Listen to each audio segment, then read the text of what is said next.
All right, welcome back. Welcome. We're live here again at the 325. This is the Travi Wavi. I'm your host, Travis Eason.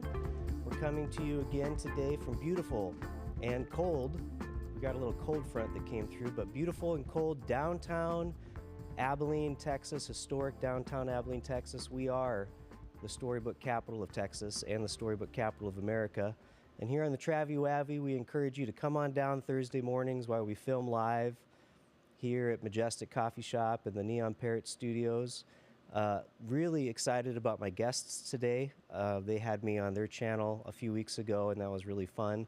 I have Doctors Emily and Alejandro Elias. Welcome, guys. Thank you for having us. Really glad that you're here. We're going to kick it off with a couple of quick questions just to get the ball rolling. But one of the things I like to do on the channel is ask my guests about their families. Do you guys have any siblings? Emily, do you have any siblings? I do. I have an older brother. Mm-hmm. His name's Tim, and I've got an older sister. Her name is Julia. And where are they at now? My brother lives just south of Charlotte, North Carolina. Okay. And my sister is in Charleston, South Carolina. Beautiful. Yes. Yeah, my son just was in Charleston last year and said it's so gorgeous. Oh, I haven't yeah. been in a long time. It's nice to live where people vacation. And do they have children? My brother has a daughter. Okay. She is going to be 2 in April. And how often do you guys get together? Oh gosh, we try to get together quite a bit. I'd say twice a year at Okay. least. Now that we're in Texas, so Yeah, good. at least twice a year. Good. Alejandro, what about you? Siblings? Yeah, I have a brother. His name is Paolo. Mm-hmm. Yeah, he's a nomad. So right now he's in South Africa and he's moving next week to Germany. But like he travels every month all around. He is a nomad. He's literally a nomad. And when was the last time you got to connect with him? I think it was in summer, around June. Okay, Yeah. good. So I met y'all a couple years ago. You were new to Abilene, and you have a really great story about how you came to be here. Do you guys want to share that with us? Yeah, I think you tell it really well. Yeah. So we met you 3 years ago. You asked me like, when was your last tattoo? It was 3 years ago. I told you last year. So it was 3 years. Yeah, it was 3 years ago actually. So on our honeymoon during COVID, 2021 already in January, we decided to drive around Texas. We said we want to live in Texas. We like the value. We like how they're handling COVID. Like, it might happen again in the future. So we want to be in a place that, it's not as strict. So we were driving around Texas, different towns, and we landed in Abilene. And I remember we were driving a Kia Soul rental in Industrial Boulevard. And Emily told me, this reminds me of the movie Cars. I'm like, I never seen that movie. Is that a good thing or a bad thing? And she's like, it's a good thing. I'm like, sweet. Like, I was all in already. Like, I love Abilene. And she's like, no, let's look at the other towns just in case. And we went to different towns, and they were not good. And everyone received us here, like, with open arms. That was what impressed me of Abilene, honestly. Like, we did what we like doing. So we went to a lot of coffee shops and to a lot of gyms. And everyone was super friendly. I was so surprised by that. Very good. So it was the quality of the people in Abilene that really set your sights. 100%. Yeah, But it wasn't the scenery. It wasn't the scenery. No, Abilene is a little lacking in some of that. You got to look for the beauty. But y'all met in chiropractor school, correct? And that was in North Carolina? South Carolina. It was in South Carolina. So you met, and then you decided we're gonna team up. We're gonna be a force to be reckoned with. We're gonna go find the city to start our practice in, and you picked us, Yes. Abilene, Yeah. the Yes. 325. Yeah. 325. So that's a great story because you don't always hear about people choosing to come to Abilene because Abilene. A lot of times people come because of the military and they retire, or one of the colleges that we have here. Or maybe you came here for work, you got transferred here for work for some other purpose. But it's rare. In the 25 years that I've lived here, I think y'all might be the first couple that I've ever met that chose to come here and build a life here. Wow. Yeah. So I think that's really impressive. That's pretty cool. Yeah. Yeah. Yeah. And so you've been here for 3 years. I know y'all because of tattoos, and you both been my clients. And Emily, we got stuck halfway through your piece because you guys got pregnant with a Yes. beautiful little boy. Yep. And so tell me about the last couple years in Abilene, what it's been like for you and what you guys are doing now. Yeah, I would say amazing. I was just having a great conversation with Katie out there. I just feel like we've been to a lot of places collectively and individually across the world. We've traveled the country, and we've seen a lot of really, really cool places. And I think every place has its unique monument or just whatever draws people there, you know, tourist wise. But Abilene is a place that they call it a black hole, right? You go there and you don't want to leave for whatever reason. Like, I was really resistant, I think, to moving here at first because it felt so homey and peaceful. And I'm always like, what's next? What's, you know, the next adventure? What's exciting? And for us to like come here to settle down, I think scared me a little bit. And so I think just the last few years, we've just like settled and we've just had this ultimate peace of like, this is our home. And we're very far from family. You know, the closest family we have is a 3-hour flight. And I think the people, the community that we've just really engaged with and involved ourselves with have created this family-like atmosphere for us. And so it's just made us like really not want to leave. So we've started a business here. We have our practice here. It's called Victory Spinal Care. And I also feel, you know, we have to be careful with like patient-doctor relationship, but they feel like family. And I think one of the beautiful things about our profession and you working with people as well is you get to meet just the coolest people. You do. And everybody has their own story, and we just love to unpack that. And so just the last couple of years, I feel like we've really integrated into the community and just made it feel like home. It's like, it's unique because in school they tell you like not to have your patients as friends. But it's hard in Abilene, you know, like they're not just your patients, they become your family. Because if you think about it, she said the like closest family we have is a 3-hour flight. So, and we have a son, how you just mentioned. So if we want to go on a date night, you know, like we need someone to take care of him. We don't have grandma, grandpa, uncle, you know, take care of him. So have that patient to offer, hey, like go out Saturday night. We'll take care of your kid, you know, and they text you like, hey, my kids want to spend time with your kids. We're ready for you guys to go on a date night. It's kind of like, you know, you don't see that everywhere. Yeah. Yeah. That's cool. Yeah. I can relate to that also. I mean, I moved to Abilene, had never heard of it, didn't know it. I came here for love. And so I left my family 1,000 miles away, and hers wasn't any closer. DFW is still, you know, 3 hours away. So I can relate to that, having young children and needing a community, but the community's here. It's like all around you. And it happens in so many different ways, whether that's through business and it's a client or a friend or a church community or just being involved in the community in some other form or fashion. In my case, it was, you know, my colleagues at ACU, you know, some of their children were the ones that ended up babysitting my children. So you're right. It is kind of, I guess maybe in some ways I take that for granted, how community driven our community really is. And it does make it special. Yeah. So with with your practice, you guys have been growing that practice and trying some other things as well with that. Can you guys talk to me a little bit about what that process has been like? Yeah. Are you referring to like extra things? Yeah, that we're like doing? I mean, both you know, within your actual practice, you guys are literally growing that and expanding. But then you also have the podcasts that y'all are doing, Yeah. and what else? Yeah, so we have the Path to Victory podcast. Our kind of like our goal with that, because we're expanding and growing into different cities and opening practices in different cities, our goal with that podcast is to reach people who might want to partner with us to open as well. What else are we doing, eh? No, yeah. It's how you like. If you look at it as a tattoo artist, you're helping people, you know, because like I go to you because I want something, you're helping me accomplish like that art that I want, right? So you're basically helping the community in that aspect. So that's exactly what we want to do, but on different communities.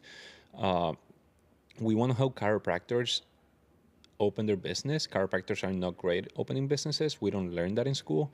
Thankfully, we were blessed with a partner that like taught us all that, and we're still learning about it. So we want to help those chiropractors open more offices around Texas. That way we can help more communities. You know, we want to do it like a holistic way.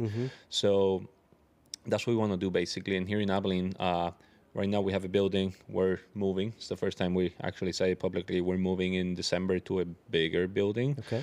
And it's just, we want to help more people. You know, it doesn't matter. We still haven't reached out like probably like 1/3 of the population in Abilene, you know? So like we want to help a lot of people do it the holistic way, because for me it's sad when people have like surgeries and they can play with their kids, You know, they cannot be the parents that they want to be because they had a surgery and now they cannot be active. So that's what we're trying to avoid, not just here in Abilene, but around the community of Texas. Yeah. We want to just create a whole paradigm shift of like, traditionally the way is to go, you go to the doctor, they prescribe you something, you take a medication. And if you're having, pain or headaches or whatever condition you're going through, like that's just what people do because that's what they know. We want to have this paradigm shift of like, there is a different way and you don't have to be on medications for the rest of your life. So that's our ultimate goal. And then our business partner, who's our mentor, we actually did like the equivalent of our rotation in chiropractic school with him in Cape Girardeau, Missouri. He had this vision. Are you familiar with the story of Gideon in the Bible and the 300? So Gideon, right, he was to fight and attack the Midianite army, and he had at least, thousands of men lined up, and God told him, you only need 300 to defeat tens of thousands of people, and Gideon's like, all right, I trust you, Lord. And so our mentor was like, I think we need to open 300 offices. Like, we are Gideon, we are creating this, this battle. We're going into battle with, I don't want to say big pharma, but like the pharmaceutical companies and taking down, the medical community where traditionally that's just what people know to do. And we want to create this holistic army where people are coming to more natural ways first versus just going to them as their first resort. We don't want to be the last resort, basically. So if you could share with our audience, top 3, top 5 sort of holistic methodologies or practices that you would like to impart. If you could share that, what would some of those things be? I think number one, chiropractic. It's so much more than neck and back pain. People just think like, oh, I've got neck pain. I'm gonna just go get cracked one time and I'm good to go. But it's a lot more than that. We're just basically trying to regulate the nervous system and how stressed out are our communities these days, right?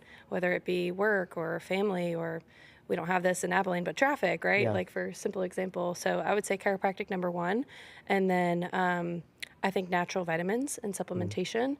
There's so many modalities that we can do that don't have negative side effects on the body, quite like medications or surgery does. Those are very, I'll say, permanent things that you can't undo, or it takes years and years to undo. And so if we can do more modalities that are very natural, that promote healing in your body without having the negative side effects, that's what we're aiming to do. Yeah, I agree there. And everything goes back to diet as well, what we put in our bodies. Like if I have an autoimmune disease, I don't want to be, that will be my title. Like you have Hashimoto. Okay, so I have Hashimoto for the rest of my life. I'm not a big believer on that. So I feel like if you change your habits, you could get rid of that diagnosis. Just that doesn't have to be permanent. But we as humans, we love being diagnosed. We like the title. If I have a headache, I'm gonna like go to Dr. Google and diagnose myself. Oh my God, I have cancer. Like let me go to the doctor and see. No, you actually suffer from migraines. Here you have these pills for the rest of your life. But what is causing those migraines? So it doesn't matter what it is. And there's a lot of medical doctors actually that are waking up right now and are doing the holistic way, especially here in Abilene. I'm pretty impressed by that. So it's just about like make sure you know where you're going to. That's it. Like interview your doctor. You're the client. Like you're the one that is asking for the service they need to provide. You as a buyer have the control. So vote with your dollar. I think it's interesting too. I'm a big fan of, I think about inputs, right? And not just like the food or the beverages that I put in my body, but also the content, whether it's entertainment or reading or whatever. And, maybe as I continue to do this show and try to unpack what we're actually doing here, I think part of that might be I'm trying to create, kind of like y'all are doing with chiropractic. You're trying to create the kind of environment that's helpful and transformative for your communities and your patients and your clients. And I'm doing the same thing with tattoo. And I wonder if we're all doing the same thing with the podcast and trying to create content that is more holistic, elevated. I'm not trying to sound really special here, but I want to put something back out into the world that I would want to watch. Yeah. Right? Yeah. Because I think that those inputs that we put in have a huge effect on us also. Absolutely. So you guys have been here for 3 years. You have a beautiful little boy who's almost 2, right? Yeah. Any more plans for growing that family?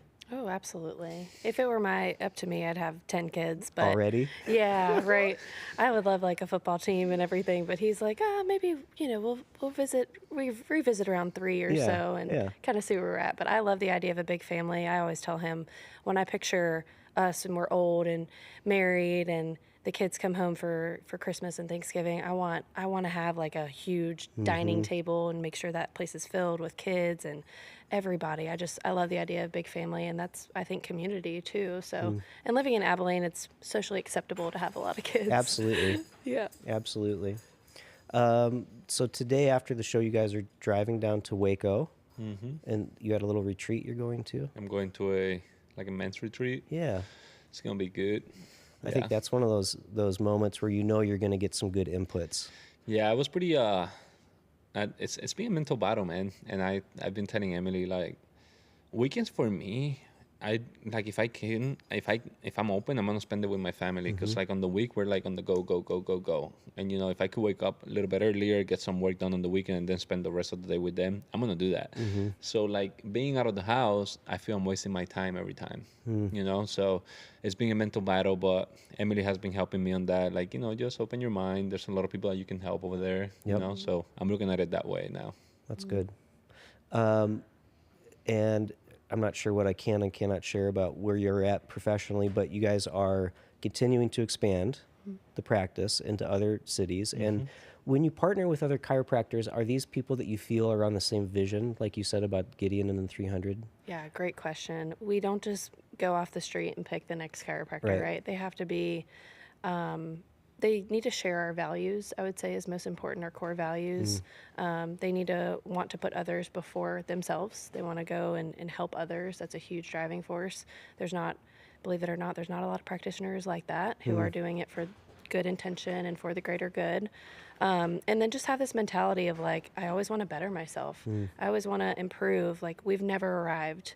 I don't care if we're 50 years into practice and we've got 300 clinics, we've never arrived. We could always do better, and we can always improve in some form or fashion. So I think just having that mentality, and the cool thing so far about this next couple we're helping is we actually didn't seek them, they sought us. And for me, that tells us like, okay, we're definitely aligned. Yeah.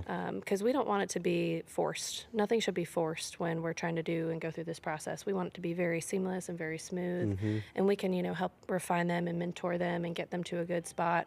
Truthfully, if you think about it, we're only 4 years ahead of them. So we're not like, so far into practice that we don't remember what it was like coming right out of school and doing that, because we very recently did that. And I think that's why we connected so well with this next couple, is because we're like, we have been there and we want to help you guys not make the same mistakes that we did. And if you think about it, that's kind of our reputation as well. Like, if they do something wrong there, it goes back to us. So we need to be pretty selective about that. Yes. The same way, we have a clinic in Lubbock as well, and we have a couple people that travel back and forth between Abilene and Lubbock, so they're able to go there and get adjusted. So if the chiropractor there is not as good, or like, it doesn't deliver what he needs to deliver, that goes back to us. Yeah. So that's why we need to be pretty selective. Yeah, that makes sense. Y'all met in chiropractic school, but why did you choose that for yourselves? What was that story? So, very commonly out of chiropractic school, I imagine it's similar to medical doctors, but you are either going to go work for somebody, we call it an associateship, or you open up on your own. There's really not like a whole lot of in between. And we knew we wanted to practice together. Unlike some couples, I'll say, I would, if I could spend every waking moment with him, I would. I love being around him. He's my best friend. He's my partner in crime. He's my partner in life.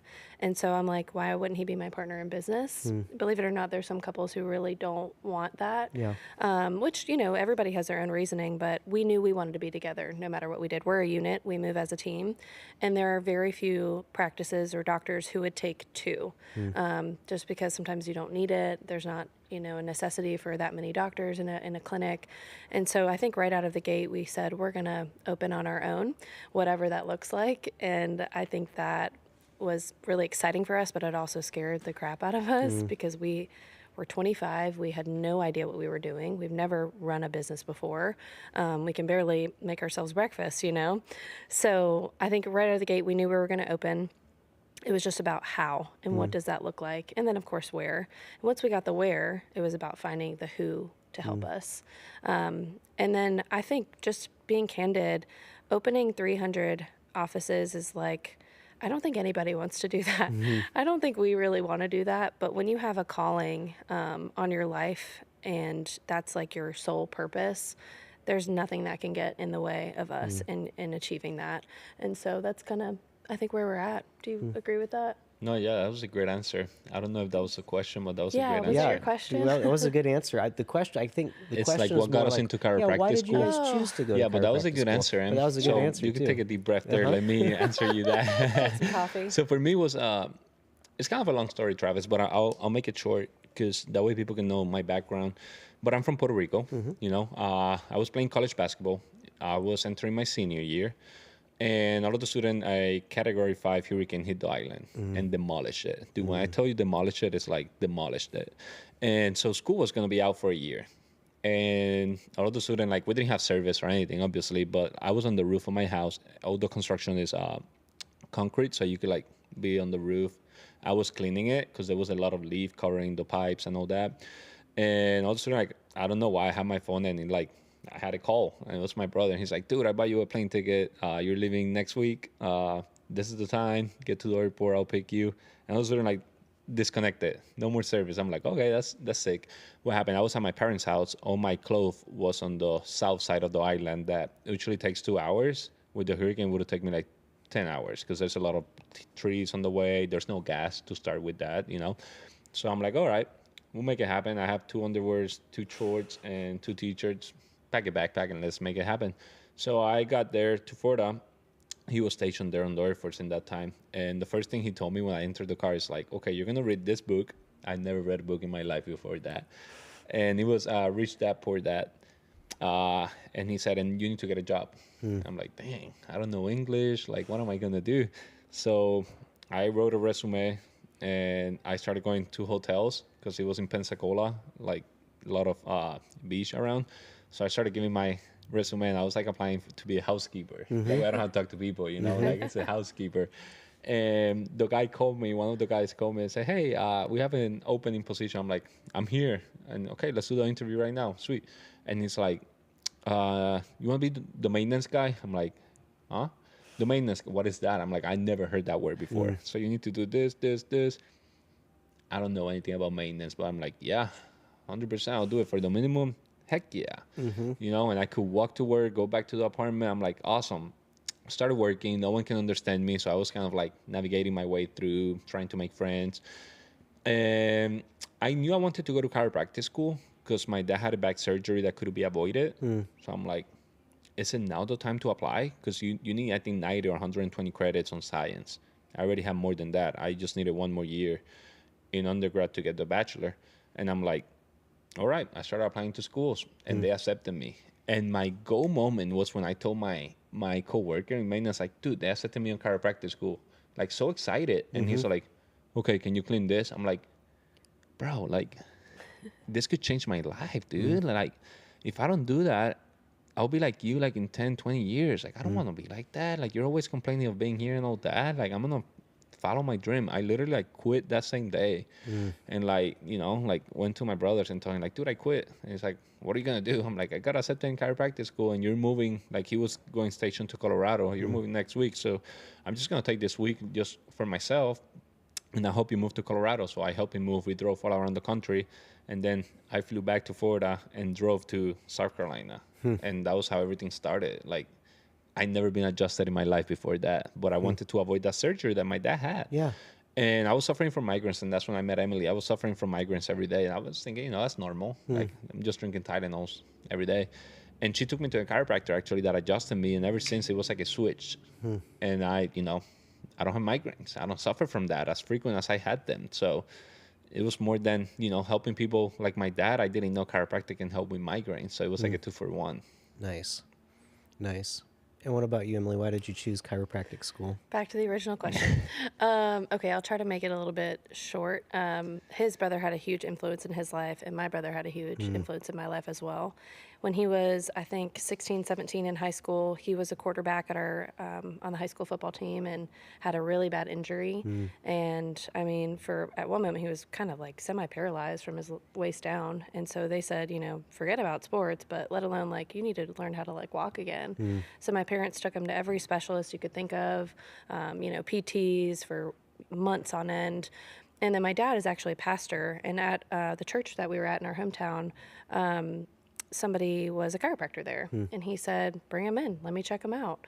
And from that moment, adjusted him. He got basically feeling back. He was walking better, was able to play sports again after, a couple months of getting treatment. And that's what inspired him to become a chiropractor. But I feel like I'm not very big on like riding coattails and like I needed my own story kind of thing. So fast forward, I'm in college, I'm around 19, and I really wanted to go somewhere into the medical route. I love helping people. I have a really good science brain, and I was thinking PT at the time. And I remember sitting in a lecture hall, and we're kind of, getting introduced into different careers and what that looks like in our major.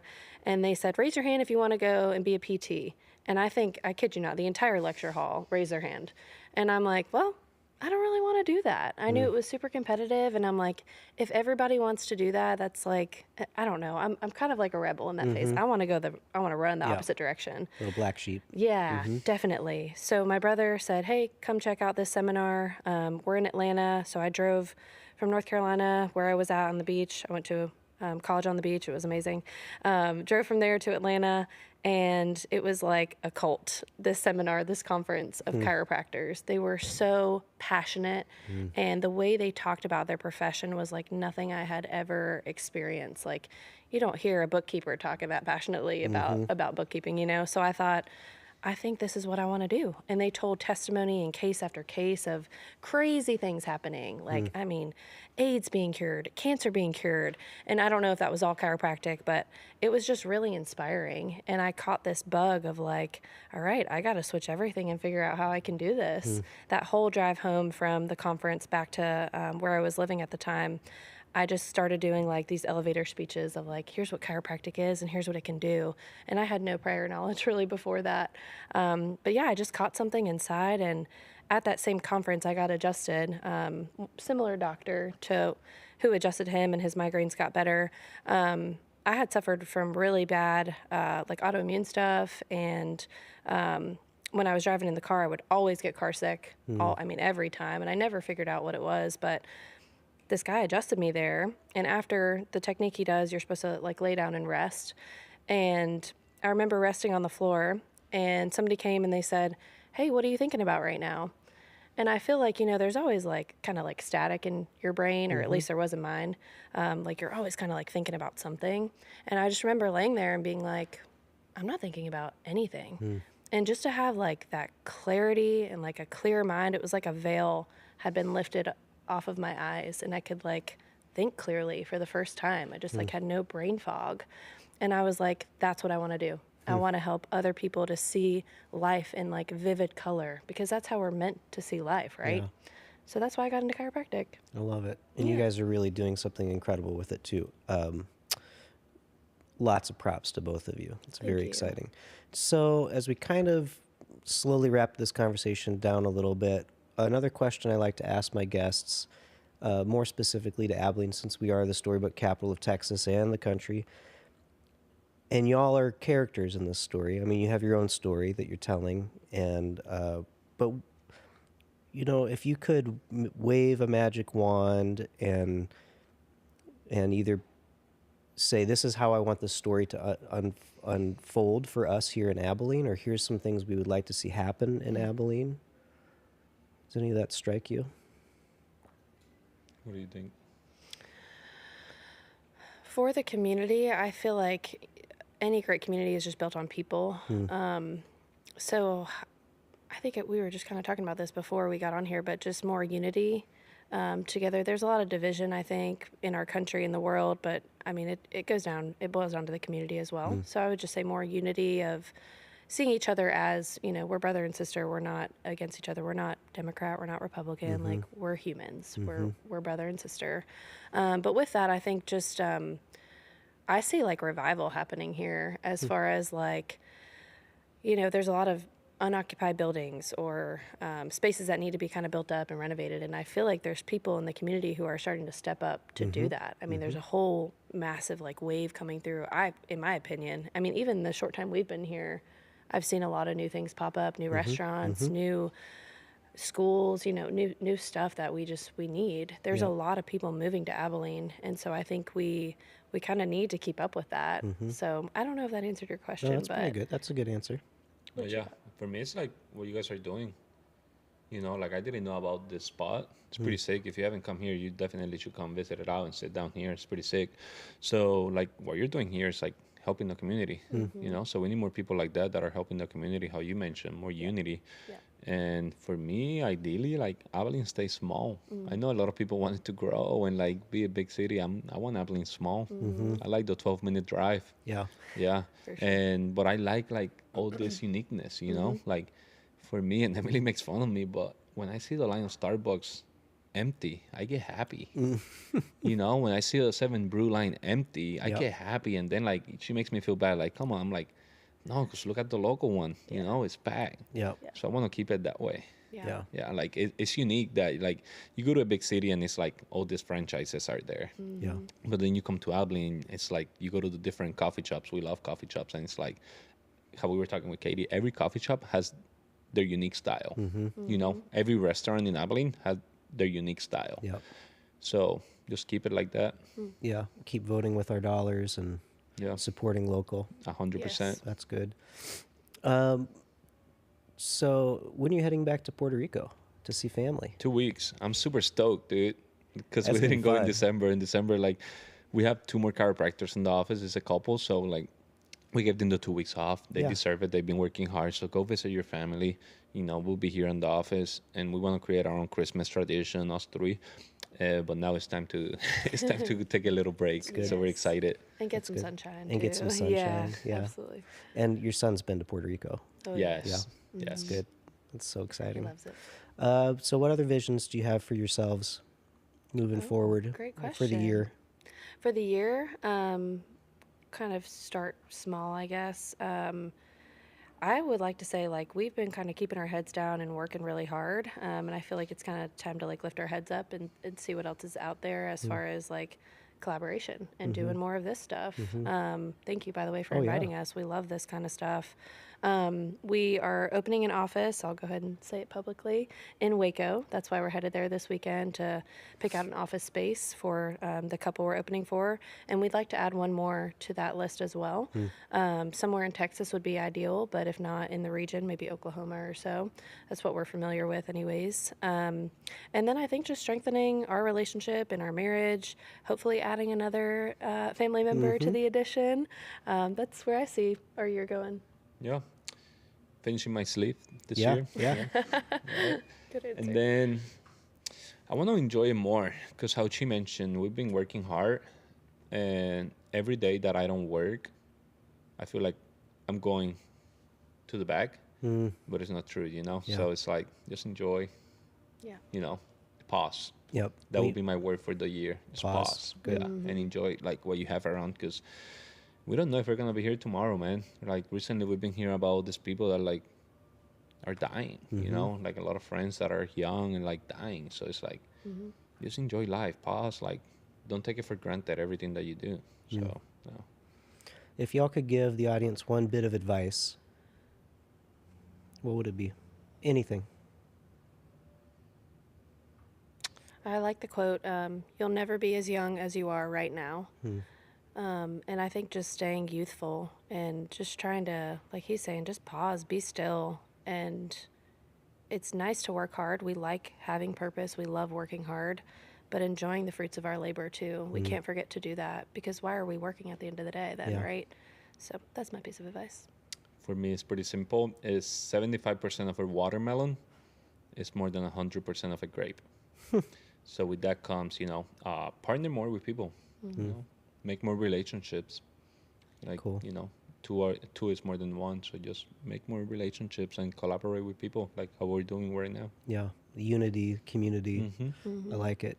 And we can look forward to getting more content from y'all through Howdy Media on your podcast, Path to Victory. Yes, sir. And that's on YouTube, Apple, Spotify, All the platforms. all the yeah. platforms. You Yeah. guys have any more interesting interviews coming on your show soon?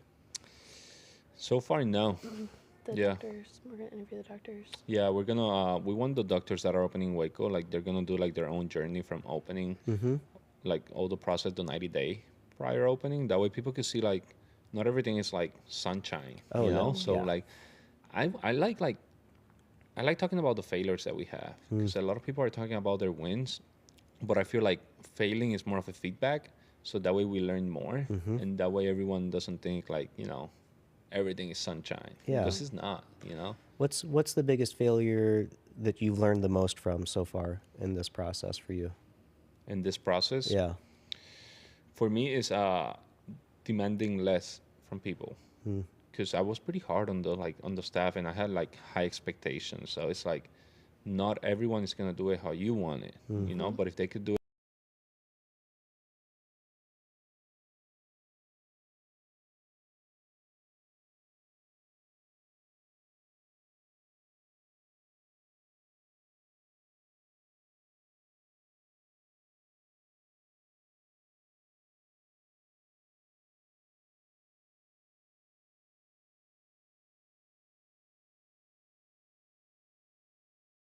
They're going to take care of it like we take care of it and not micromanaging. When you try to like have so much control and you're squeezing it so tightly, you'll actually inhibit your growth. And that's one thing we've had to learn the hard way is like just let it go. Let it go. Yeah. Just let it Yeah. kind of unfold how it needs to. And I'll be pretty short here, but it's like an example. It's like one of our staff, she's only 21 and she has 2 kidney transplants already, you Oh, know. wow. And like sometimes she doesn't go to work for 2 months, you know. Like I'm not gonna tell her like no, don't come back, like you're out, you know. Like we need someone. No, you know, be human, you know. Like ask her what she needs, and then like whenever she's ready, she'll come back whenever she's ready. But it's like, why am I just gonna let her go? You know, like she's part of the family, and that's what we're creating. We want to create a culture, a family. So back That's on good. the day, probably my first year, I would be like, no, you have to go. Like we need someone that can produce there, Yeah. Yeah. you know. Yeah. Interesting. I really appreciate the holisticness that both of y'all are bringing to your relationship together, the way that you're building your careers and your business, and the way that you're so open to helping others do the same. It's insightful. It's rewarding to listen and to watch y'all. And then it also gives me like a real sense of hope for the future, you know, because I look at the generations that are older than me and their leadership styles, and it makes me want to retch. And I look at people of my generation that we're not really sure what to do with power yet. And so I look at the younger generation with a lot of hope and humility because y'all seem to be able to grab on to what it is we need to be doing, and you're doing it. So like really encouraged by that. Thank you. Yeah, That's very you kind. guys keep up the good work. Any questions for me or closing thoughts or comments? Yeah. I think I don't know if we want to keep it brief, but kind of like, what is your vision for Abilene? What do you see unfolding for the community? That's a great question, and I don't have a real answer for it. I think I have, I can smell things in the wind, sort of. I would like to continue to see the energy that's happening downtown continue to grow, and I think it will. I would like to see our community unite, even if it's under a silly banner like we're the storybook capital of Texas or America. It's a great banner, and I haven't always thought that that's something that I want to connect with or ride the coattails on, but I think that what Lynn Barnett's done with that and the way our community continues to invest and that idea and the calf festival and just all the things that Abilene offers with literacy and arts and culture, the family friendly aspect, but also it's literature. And so the more that we can lift that up or bring people's attention and awareness to that and participate in that. As a foodie, I would love to see some more independent restaurants show up, not franchises. Yes. Although I guess I'm excited that Brahms is here. I don't know. At least there's milk and cheese. Yeah. So I'm hesitant to cast a big vision because I think some have already been cast for now. But I would like to see us take pride in the 325 and whatever that means for different people. Come together and try things. Not be afraid to make a mistake or fail. Correct. Yeah. Love it. Yeah. Yeah. Love it. And what you guys have here is pretty cool. So Well, if you thanks. haven't been here again, come over here Thursdays at 10 a.m. Yeah, come And down Sundays, Thursdays right? and Sundays. So if you want to come down and watch Travi Wavi, we got a little bit of some fun folks in the audience right now. Hello, audience. Hey, Thursday mornings we do this at 10, and then the breakdown with Ben comes on right afterwards. Also a great little bit of content. And then Sundays in the evening about 8 p.m., there's the singer-songwriters open mic, and you come down. And if you're a singer or songwriter, come on down and grab your instrument and get up on stage or read the poetry. It's okay. Yeah. Other than that, I think we're hoping to do another Cotton Warehouse live show maybe when it warms up a little bit and get some more free music going for the community. That's always been a fun thing. Y'all's show kind of gets dropped throughout the week. Is that right? Sure. Yeah. And Path to Victory. Path to Victory. And you can find them also on YouTube or Spotify, Apple Music. Guys, thank you so much for being here today, sharing some time with me. Safe travels to Waco today. Thank you. Thank you. And all the good energy on that project. I'm sure it'll be great. Thank you. Honored to be here. Thanks for having us. Yes, Thank you Absolutely. for having us, and thank you, Sam, as well, for having Yep. us. All right, guys. We'll see you next week. Thanks for being here. That's Yeah, cool. that was fun. Yeah, not too bad. Yeah, it was great. Stuff is fire. Good A little thoughts. short, maybe. Maybe a little